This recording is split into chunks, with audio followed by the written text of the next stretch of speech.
नमस्कार, आप सभी का स्वागत है सत्कर्म योग चैनल में। मित्रों, वेदों के अनुसार भगवान विष्णु वो देवता माने जाते हैं जो आपकी सभी इच्छाओं को पूरा कर सकते हैं। जो दंपति पुत्रदा एकादशी के दिन भगवान विष्णु से पुत्र के लिए प्रार्थना करते हैं तो ऐसा माना जाता है कि उनकी इच्छा पूरी हो जाती है। पौराणिक मान्यताओं के अनुसार अगर कोई व्यक्ति पुत्रदा एकादशी का व्रत करता है तो उसे पुत्र की प्राप्ति होती है। साथ ही इस व्रत की कथा सुनने से व्रत का पूर्ण फल मिलता है और मोक्ष की भी प्राप्ति होती है। तो सुनिए श्रावण पुत्रदा एकादशी व्रत की पहली कथा। भद्रावती नामक नगरी में सुकेतुमान नाम का एक राजा था। उसका कोई पुत्र नहीं था। उसकी रानी का नाम शैव्या था। वो पुत्र विहीन होने के कारण सदैव चिंतित रहा करता था और वो सदैव यही विचार करता था कि मेरे मरने के बाद हम लोगों को कौन पिंडदान करेगा।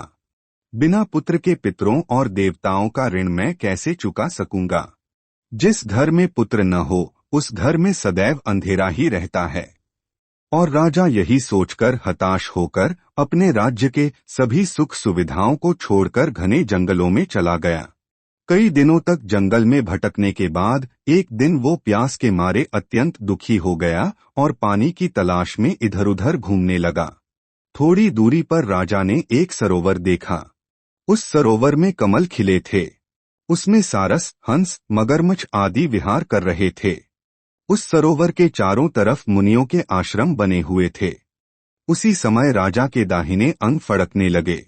राजा शुभ संकेत समझकर घोड़े से उतरकर मुनियों को दंडवत प्रणाम करके बैठ गया। राजा को देखकर मुनियों ने कहा, हे राजन, हम तुमसे अत्यंत प्रसन्न हैं। तुम्हारी क्या इच्छा है वो कहो। राजा ने पूछा, महाराज आप कौन हैं और किस लिए यहाँ आए हैं? कृपा करके बताइए। मुनि कहने लगे कि हे राजन, आज संतान देने वाली पुत्रदा एकादशी है। हम लोग विश्वदेव हैं और इस सरोवर में स्नान करने के लिए आए हैं। ये सुनकर राजा कहने लगा कि महाराज, मेरी भी कोई संतान नहीं है। यदि आप मुझ पर प्रसन्न हैं तो एक पुत्र का वरदान दीजिए। मुनि बोले, हे राजन, आज पुत्रदा एकादशी है। आप अवश्य ही इसका व्रत करें। भगवान की कृपा से अवश्य ही आपके घर में पुत्र होगा। मुनि के वचनों को सुनकर राजा ने उसी दिन एकादशी का व्रत किया और द्वादशी को उसका पारण किया। इसके पश्चात मुनियों को प्रणाम करके वो महल में वापस आ गया। कुछ समय बीतने के बाद रानी ने गर्भ धारण किया और 9 महीने के पश्चात उनके एक पुत्र हुआ। वो राजकुमार अत्यंत शूरवीर, यशस्वी और प्रजापालक हुआ। ये है पुत्रदा एकादशी की महत्ता। जो मनुष्य इस महात्म्य को पढ़ता या सुनता है उसे अंत में स्वर्ग की प्राप्ति होती है। श्रावण पुत्रदा एकादशी व्रत की दूसरी कथा।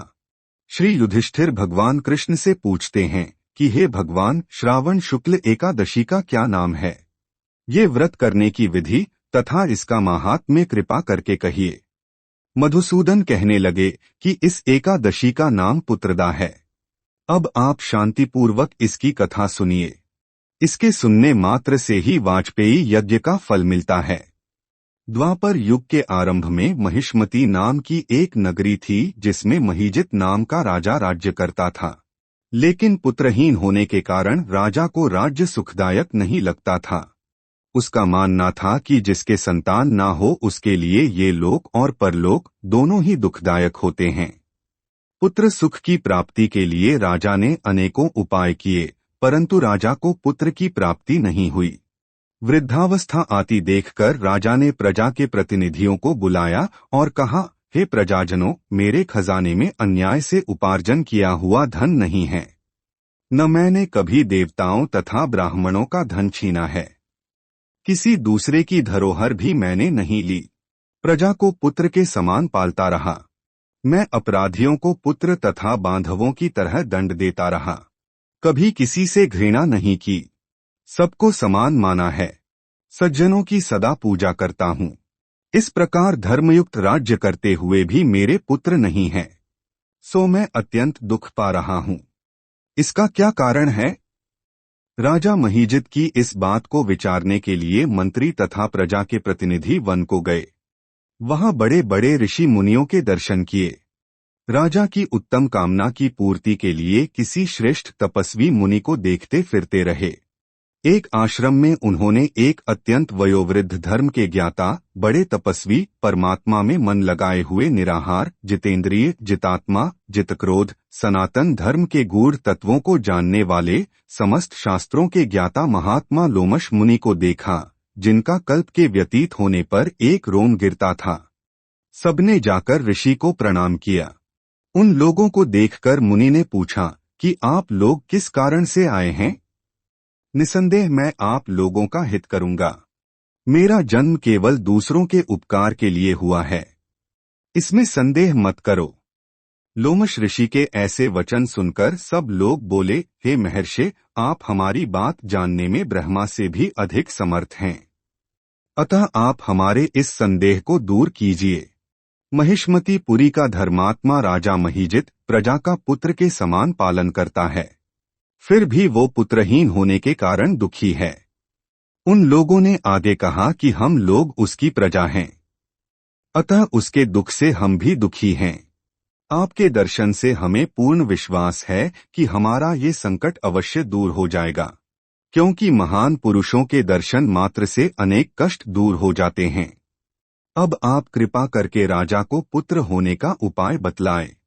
ये वार्ता सुनकर ऋषि ने थोड़ी देर के लिए नेत्र बंद किए और राजा के पूर्व जन्म का वृत्तांत जानकर कहने लगे कि ये राजा पूर्व जन्म में एक निर्धन वैश्य था।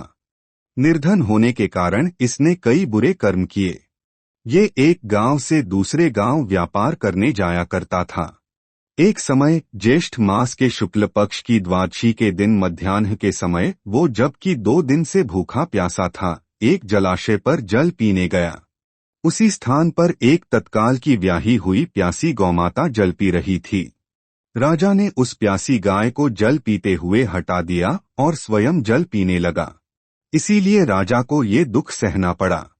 एकादशी के दिन भूखा रहने से वो राजा हुआ और प्यासी गौमाता को जल पीते हुए हटाने के कारण उसे पुत्र वियोग का दुख सहना पड़ रहा है।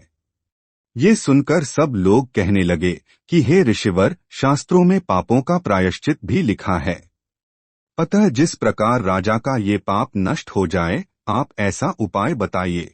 लोमश मुनि कहने लगे कि श्रावण शुक्ल पक्ष की एकादशी को, जिसे पुत्रदा एकादशी भी कहते हैं, तुम सब लोग व्रत करो और रात्रि को जागरण करो। इससे राजा का ये पूर्व जन्म का पाप अवश्य नष्ट हो जाएगा, साथ ही राजा को पुत्र की अवश्य प्राप्ति होगी। लोमश ऋषि के ऐसे वचन सुनकर मंत्रियों सहित सारी प्रजा नगर को वापस लौट आई और जब श्रावण शुक्ल एकादशी आई तो ऋषि की आज्ञानुसार सबने पुत्रदा एकादशी का व्रत और जागरण किया। इसके पश्चात द्वादशी के दिन इसके पुण्य का फल राजा को दिया गया।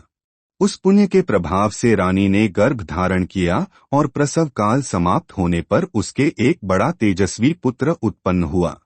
इसलिए हे राजन, इस श्रावण शुक्ल एकादशी का नाम पुत्रदा पड़ा। अतः संतान सुख की इच्छा हासिल करने वाले इस व्रत को अवश्य करें। इसके महात्म्य को सुनने से मनुष्य सब पापों से मुक्त हो जाता है और इस लोक में संतान सुख भोगकर परलोक में स्वर्ग को प्राप्त होता है। व्रत कथा यहाँ समाप्त होती है। विष्णवे नमः, विष्णवे नमः, विष्णवे नमः। कमेंट बॉक्स में विष्णवे नमः जरूर लिखें। शास्त्रों में हर समस्या का समाधान लिखा है, मैं आप तक लेकर आता रहूंगा। तो मेरी अगली वीडियो भी अवश्य देखें और कुछ नया आप जान पाएंगे। धन्यवाद।